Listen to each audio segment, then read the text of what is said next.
नमस्कार दोस्तों, स्वागत है आज आपका फिर से जीवन बदल देने वाली एक और ज्ञान से भरी बुद्धा की कहानी में। आज की ये कहानी जीवन की तमाम छोटी बड़ी तमाम तरह की समस्याओं से परेशान इंसान को समाधान देगी। इससे पहले कि आप कहानी में खो जाएं, चैनल को सब्सक्राइब जरूर करें। एक किसान अपने गांव की परेशानियों से बहुत दुखी था। किसी ने उसे अपने दुखों के निवारण के लिए बुद्ध की शरण में जाने को कहा।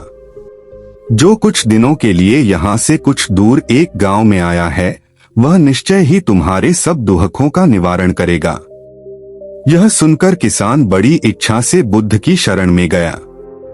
यह सोचकर कि बुद्ध उसे उसकी समस्याओं, मानसिक पीड़ा, तनाव और दुखों से मुक्ति दिलाएंगे, वह बुद्ध के पास पहुंचा। उसने बुद्ध से कहा कि हे बुद्ध, मैं एक किसान हूँ, मुझे खेती करना पसंद है, लेकिन बारिश कभी भी पर्याप्त नहीं होती और मेरी फसलें बर्बाद हो जाती हैं। पिछले साल मेरे पास खाने के लिए कुछ नहीं था और इस साल भी अत्यधिक बारिश के कारण फसल को बहुत नुकसान हुआ। मेरे पास खाने के लिए पर्याप्त भोजन नहीं है। किसान ने कहा, मैं शादीशुदा हूँ, मेरी पत्नी मेरा ख्याल रखती है, मैं उससे प्यार करता हूँ, लेकिन कभी कभी वह मुझे बहुत परेशान करती है और घर में बहुत क्लेश हो जाता है, जिससे मुझे लगता है कि अच्छा होता अगर वह मेरी जिंदगी में नहीं आती। मेरे भी 2 बच्चे हैं, कभी कभी मेरे बच्चे भी मेरा अनादर और अवज्ञा करते हैं, मेरे निर्देशों का पालन नहीं करते। किसान लगातार बुद्ध को अपने दुखमय जीवन के बारे में ऐसी तमाम बातें बता रहा है। बुद्ध उस दुखी किसान की समस्या को ध्यान से सुनते रहे। अपनी जिंदगी की सारी परेशानियां बताने के बाद जब उन्हें राहत महसूस हुई तो वह चुप हो गए। अब उसके पास बताने के लिए कोई और समस्या नहीं बची थी। अब वह चुपचाप बैठकर बुद्ध की ओर देख रहा था और अपनी समस्या का समाधान पाने के लिए बुद्ध के उत्तर की प्रतीक्षा कर रहा था। लेकिन बुद्ध चुप थे। किसान ने फिर कहा, हे बुद्ध, मैं आपकी शरण में आया हूँ, कृपया मेरे जीवन की इन समस्याओं का समाधान करें। बुद्ध ने कहा, मैं तुम्हारी कोई मदद नहीं कर सकता। किसान आश्चर्यचकित होकर बोला, अरे, यह आप क्या कह रहे हैं? सब कहते हैं कि आप सबके दुख दूर कर देते हैं, तो क्या तुम मेरी समस्याएं हल नहीं करोगे? इसलिए कि मैं एक गरीब किसान हूँ। बुद्ध ने कहा, मुश्किलें हर किसी के जीवन में आती हैं, जीवन में दुख और परेशानियां आना स्वाभाविक है। व्यक्ति के जीवन में अक्सर उसके कर्मों के अनुसार परिस्थितियां बदलती रहती हैं, जिससे सुख, दुख, निराशा और क्रोध आता है। नए रिश्तों का बनना, पुराने रिश्तों का बिगड़ना, रिश्तों में मिठास और कड़वाहट, ये सब सामान्य है। यह जीवन का हिस्सा है और यह जीवन का चक्र है। हकीकत तो यह है कि हम सभी के जीवन में 83 प्रकार की कठिनाइयां हैं। इन कठिनाइयों का समाधान आप और मैं नहीं कर सकते, कोई नहीं कर सकता। जिंदगी और जिंदगी में बनने वाले रिश्ते स्थिर नहीं होते। एक दिन रिश्तेदार भी चले जाएंगे और जिंदगी भी खत्म हो जाएगी, लेकिन ये समस्याएं वैसे ही रहेंगी जैसे आज आपकी जिंदगी में हैं और कल किसी और की जिंदगी में होंगी। इस पर किसान अपना नियंत्रण खो देता है और क्रोधित हो जाता है और ऊंची आवाज में बुद्ध से कहता है कि हर कोई कहता है कि तुम्हें एक महात्मा, एक सिद्ध पुरुष, एक प्रबुद्ध व्यक्ति होना चाहिए। मैं इस विश्वास के साथ यहाँ आया हूँ कि आप मेरी मदद करेंगे। यदि आप मेरी समस्याएं हल नहीं कर सकते तो मेरा यहाँ आना व्यर्थ था। हर कोई झूठ बोलता है कि वे समस्याओं का समाधान करते हैं। आपने मेरी एक भी समस्या का समाधान नहीं किया। तुमसे अच्छे तो वह महात्मा हैं जो 2 वर्ष पहले मेरे घर आए थे। उन्होंने मेरे लिए यज्ञ कराया, दान दक्षिणा दिलवाई और मेरे मन को असीम शांति मिली। कुछ सुख भी बढ़े और कुछ दुख भी कम हुए। लेकिन तुमने मेरी कोई भी समस्या हल नहीं की, तुमने मुझे सीधे तौर पर मना कर दिया। बुद्ध ने कहा, क्या वह सब करने से जीवन के सारे दुख समाप्त हो गए? इतना कुछ करने के बाद भी अब आप इतने परेशान क्यों हैं?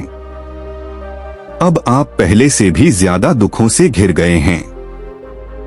तात्पर्य यह है कि जीवन में दुख कभी समाप्त नहीं होते। किसान बोला, तो क्या मैं मान लूं कि तुम मेरी मदद नहीं कर सकते? यदि आप ऐसी छोटी छोटी बातों का समाधान नहीं कर सकते तो आपके उपदेशों का क्या लाभ? बुद्ध ने कहा, मैं तुम्हारी 84वीं समस्या का समाधान तो नहीं कर सकता, लेकिन हाँ, मैं तुम्हारी 84वीं समस्या का समाधान अवश्य कर सकता हूँ। किसान आश्चर्यचकित हो गया और बोला, 84वीं समस्या क्या है बुद्ध? बुद्ध ने कहा, यानी कि तुम अपने जीवन में कोई समस्या नहीं चाहते। आपकी सारी समस्याएं इसी समस्या के कारण उत्पन्न हुई हैं। यदि आप इस तथ्य को स्वीकार कर लें कि जीवन में समस्याएं मौजूद हैं और समस्याएं जीवन का हिस्सा हैं, तो आप जीवन की समस्याओं से विचलित नहीं हो पाएंगे। आप जीवन में आने वाली समस्याओं से विचलित हो जाते हैं क्योंकि आपको लगता है कि आप दुनिया के सबसे दुखी व्यक्ति हैं, जबकि सच्चाई यह है कि हर किसी को अपना दुख सबसे ज्यादा महसूस होता है। लेकिन जिस दिन आप यह समझने लगेंगे कि मेरा कष्ट अन्य लोगों की तुलना में बहुत कम है, उस दिन से कोई भी दुख आप पर प्रभाव नहीं डाल पाएगा। जब तक आप नहीं चाहेंगे कि आपके जीवन में कोई परेशानी न आए और आप हर दुख दर्द से बचे रहें, तो यह संभव नहीं है। ऐसे में छोटा सा दर्द भी आपको बेचैन कर देगा और आपकी मानसिक शांति भंग कर देगा। अगर आपके जीवन से परेशानियां पूरी तरह से दूर हो जाएं, अगर आपको हर दिन हर पल बिना दुख और कठिनाइयों के जीवन जीने को मिलेगा, तो आप ज्यादा दिन तक ऐसा नहीं जी पाएंगे। एक समय आएगा जब आप हर दिन एक ही तरह की जिंदगी जीने से पूरी तरह से तंग आ जाएंगे और ऊब जाएंगे, क्योंकि जीवन में किसी भी चीज की अधिकता जीवन के लिए भयानक समस्याएं पैदा करती है। आरामदायक जीवन जीने से आप मन और शरीर दोनों से विकलांग हो जाएंगे। तो ऐसे जीवन का क्या फायदा जो बाद में आपको नर्क जैसा जीवन जीने पर मजबूर कर दे। जिस तरह खाना खाने का असली आनंद तभी मिलता है जब बहुत भूख लगी हो, और पानी पीने का असली मजा तभी आता है जब बहुत प्यास लगती है, उसी तरह जीवन के तमाम दुखों और परेशानियों को झेलने के बाद ही खुशी का आनंद मिलता है। इसीलिए जीवन में सुख और दुख अलग अलग रूप में आते रहते हैं। हम चाहकर भी जीवन से सुख दुख को खत्म नहीं कर सकते, लेकिन उनसे इतना ऊपर जरूर उठ सकते हैं कि कोई भी बड़ी समस्या मन को विचलित न कर सके। इसके लिए अपने मन को शक्तिशाली बनाएं, धैर्य रखें, प्रतिदिन आध्यात्म का ध्यान करें, ज्ञान बढ़ाओ। यह आपके जीवन की सभी समस्याओं का समाधान है। इसे जीवन की चतुर्मुखी समस्या का समाधान कहा जाता है। महात्मा बुद्ध का यह अद्भुत ज्ञान पाकर किसान संतुष्ट हो गया और उसका मन बिल्कुल हल्का हो गया। मन में जो समस्याएं परेशान कर रही थीं, उनके प्रति जिज्ञासा शांत हो गई। किसान ने अपनी आंखें बंद कर लीं और आनंद का अनुभव करने लगा। किसान को समझ आ गया कि वह अब तक क्या गलती कर रहा था और वह बुद्ध के चरणों में गिर गया। तो दोस्तों, मुझे उम्मीद है कि महात्मा बुद्ध की इस कहानी बुद्ध प्रेरणादायक के माध्यम से आपके जीवन की कई समस्याएं समाप्त हो गई होंगी या कुछ समस्याओं का समाधान मिल गया होगा। ऐसे ही मोटिवेशन कहानी के लिए लाइक करें और चैनल को सब्सक्राइब करें। धन्यवाद।